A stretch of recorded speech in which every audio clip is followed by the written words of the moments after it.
Um, tough battle. It's hard to spot a team like we did in the first half, and then we're in an upward battle. Proud of the resiliency of this group. I thought we had a lot of guys really step up, and that for us that was huge tonight. We're going to play the guys that can help us get to this. We talk about all the time, get to the final 4 minutes, be right there. And we had some guys really step up tonight and do some great things. It's a really good team, super talented, credit to them. But again, you can't spot somebody 18, then you're fighting an uphill battle the whole way. Questions for Ja? Joe, what was it in the start, right in the start of the second half? You guys, you sort of changed energy, or what was that? Just having the talk that we had at halftime and coming out knowing that we're going to have to fight and claw and be aggressive to get back in this game. I felt like that's what we did. We got to do a better job at finishing games. John, what goes into the turnover sometimes?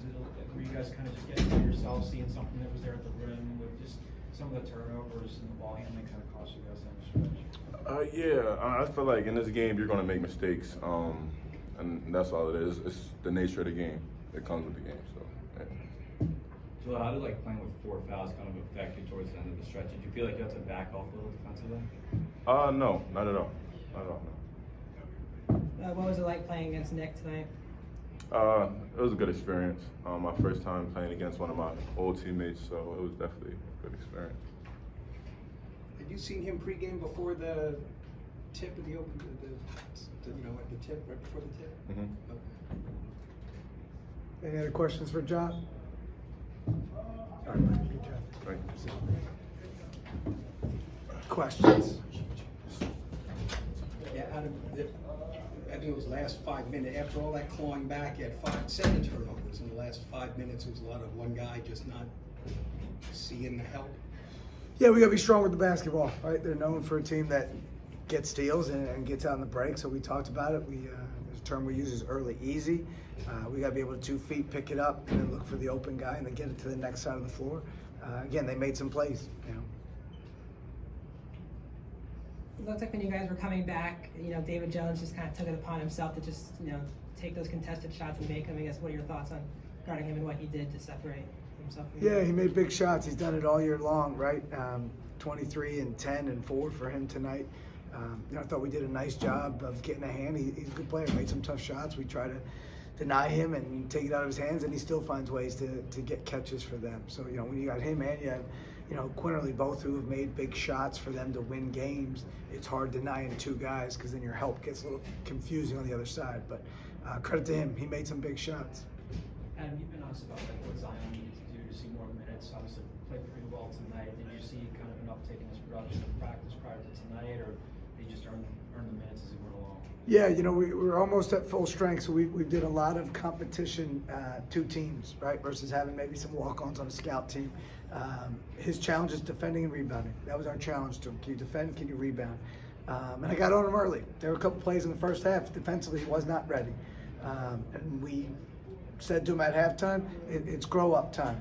Go do it on that end. You're one of the most talented offensive players on our team, but you got to do it on that end for us. And I thought he stepped up. He rebounded. What do you have, 5 rebounds? So that's something. But again, he's a guy who can really score the ball, super talented, but we need him to do it on the defensive end. What was the message you said at halftime that led to that 8-0 run to start the second half? Simple. It just wasn't our team. That's not our team. We didn't talk. They got open shots. We weren't strong with the ball. And I just said, I'm not going to watch this. I'm going to play whoever's playing Temple basketball. So we switched some guys up who started the second half. That group did some good stuff to go. Again, I don't know. Maybe it's the whiteout. Maybe it's a great atmosphere. We came out a little starstruck, and I was annoyed at that. But we challenged those guys at halftime, defend and rebound. And I thought the only thing we did differently to start the half, we communicated. We talked and we rebounded. That was the only differences. We missed layups in the first half. We missed some open shots. That stuff will come. I'm not worried about that. But the defense and the talk and the rebounding, I thought that we did a good job in the first 4 minutes.